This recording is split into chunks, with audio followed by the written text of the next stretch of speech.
Hey everyone! Recently, I've been looking for an idle game to play and make contents alongside browndust, and I found this game. It's called Endless World and it's free. You can find this game on Steam. So this game was launched not too long ago on 26 August, and I've only started playing this game probably for a couple of days. So actually, I'm pretty new at this game. But after playing this game for a few days, I realized I made quite a lot of mistakes. So this is gonna be a beginner's guide made by a beginner so that you do not follow the same footsteps I made and waste a lot of time. But to be honest, you don't have to be too stressed out. This is actually a solo ARPG idle game. So I also heard that you can pretty much clear most of the stuff with any unit, so you can just dive straight into it. But I guess if you want to be kind of competitive or you don't want to waste a lot of time, I would probably suggest that you go through this beginner's guide with me. There's still probably a lot of things I do not know, so actually if you decide to play this game, let's learn along the way. I'll leave my friend code in the description below for anyone who wants to add me. My first impression about this game is that it looks pretty good. While it is an idle game, there is also an interactive aspect to it. So let's see. Um,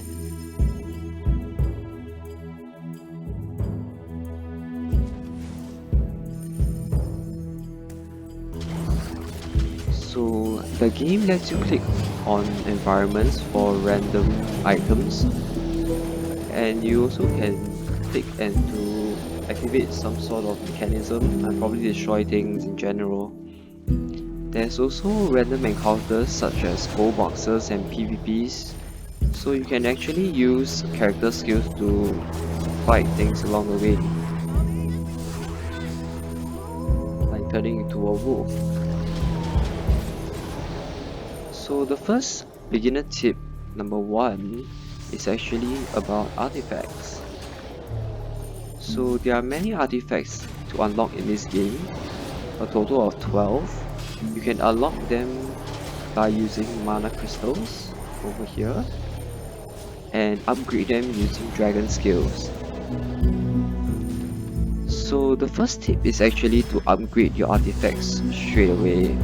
Initially, I kept all my skills because I wanted to save up and use them at a higher level artifacts, such as the Gaius Shield, which is said to be one of the most reliable artifacts in the whole game. But yeah, if you upgrade your artifacts to level 5, it will also upgrade the other artifacts to level 5 as well, so you don't have to worry, just upgrade using the dragon scale. Beginner tip number 2 is stats. So don't be lazy and click upgrade all. You actually want to focus on attack, and then on HP and defense, then on toughness and crit. So prioritize attack first, then their defense and HP, and lastly the toughness and crit. Unless you are doing some sort of weird max crit build or something, but that's not for beginners like us. So if you want to clear the stages pretty fast, max out your attack first.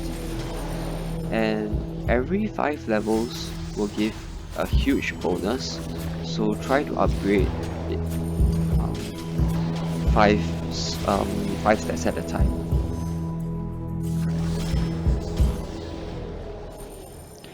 The next beginner tip is on mercenaries.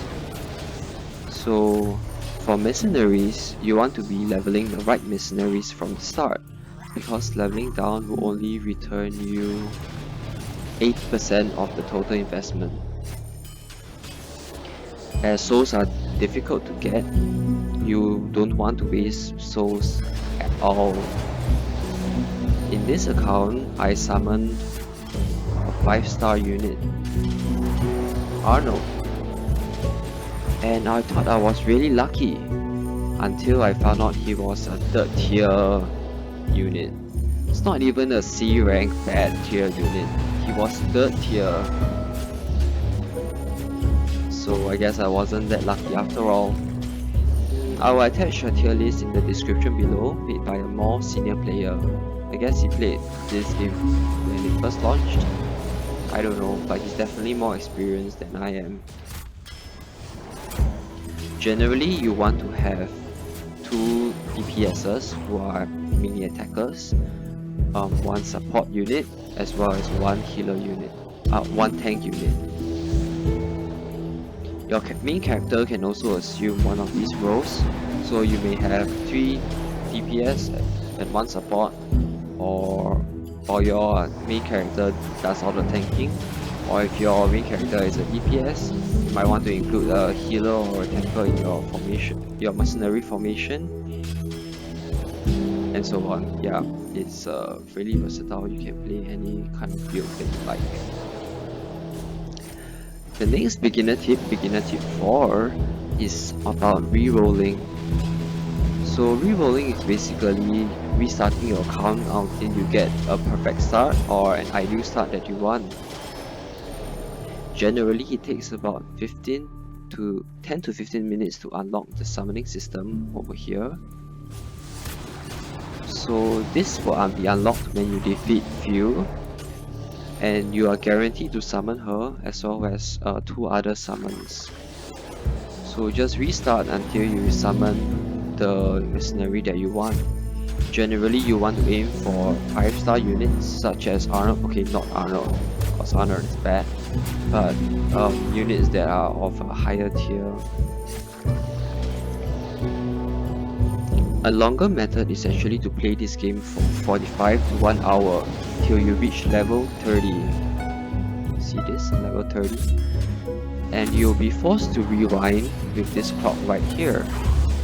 It generally means to rewind the time, rewind all the way to start from level 1. But by rewinding time, you get added bonuses.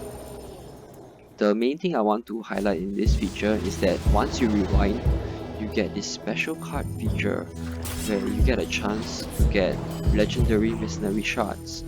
So re-rolling allows you to get the legendary mercenary shards that you might want, and that's actually much better and a higher chance than if you re-roll at the 10 to 15 mark, where you only get to summon only 2 summons.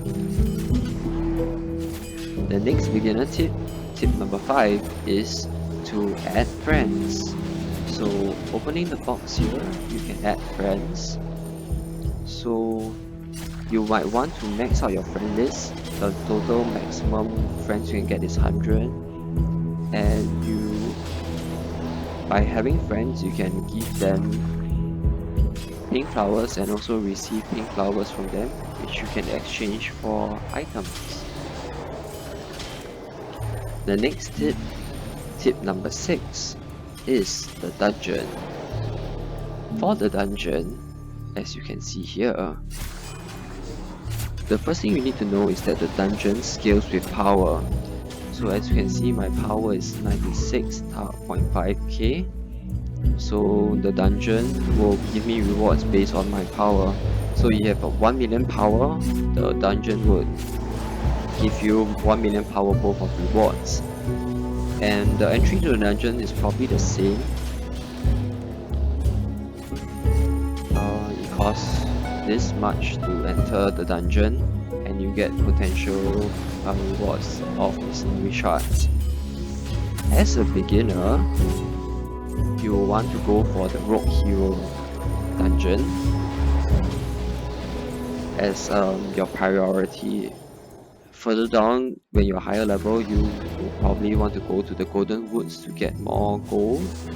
But that's not for beginners like us. So for beginners, go for Rogue Hero. One player actually told me that we should actually save up on the rare teleport stone This red resources is used to teleport your team into the dungeon. So the player actually told me that you should keep it for time limited events, which are basically special events, I guess, that only comes out when there's a special patch or something. I'm not sure, so I'll just hoard for these teddy stones for now. The next beginner tip number 6, is Lunar Power. So what is Lunar Power? Lunar Power is this. Basically, you get Lunar Power when you rewind time, and basically you can just upgrade it because there's no other use to save these Lunar Stones or these Lunar Essence, which is only used to upgrade the Lunar Power, so just upgrade this. Basically what this does is it reduces your eventual level difficulty. So as you progress through the levels, you will increase the difficulty, but with more Lunar Power, you can actually advance with less difficulty. Alright, so now we come to the end of the video, and I would like to attach a boss fight video. So this will actually be the first huge wall of the game. This is the wall that you get at level 90. So I clicked on this thing, which is actually the tower that gives you a buff. So now I will click on the boss fight to fight the boss.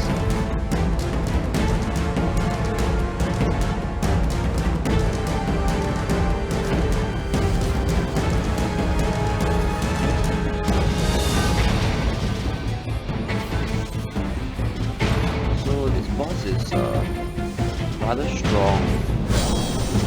I failed to defeat him quite a few times in the past.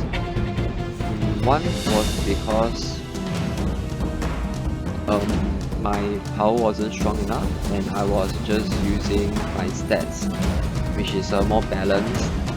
It used to be 70, 70, 70, 70, but I upgraded my power quite a bit now. So this boss should be fairly easier to fight.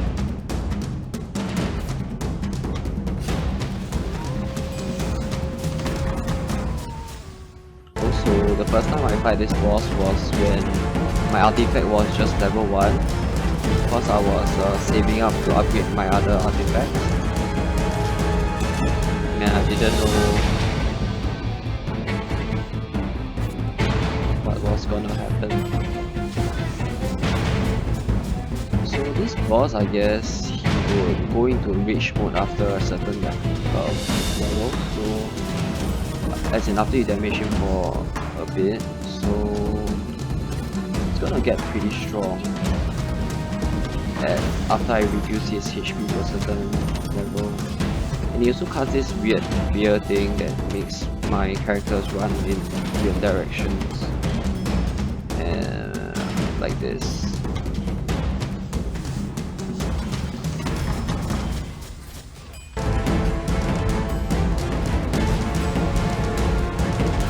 So I guess I'll be able to defeat this boss pretty easily now.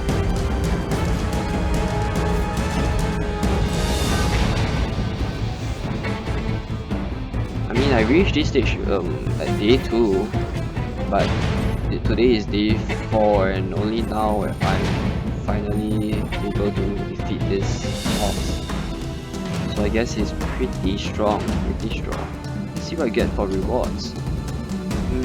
Tier 3 and 4 common items. Alright.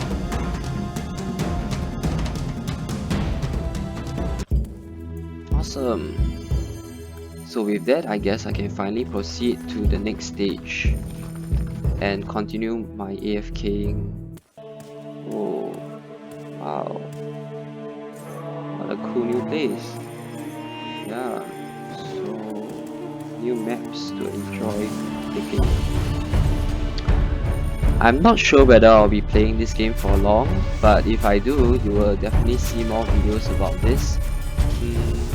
I'll probably make a more advanced tutorial and guides, as I don't really see many guides around.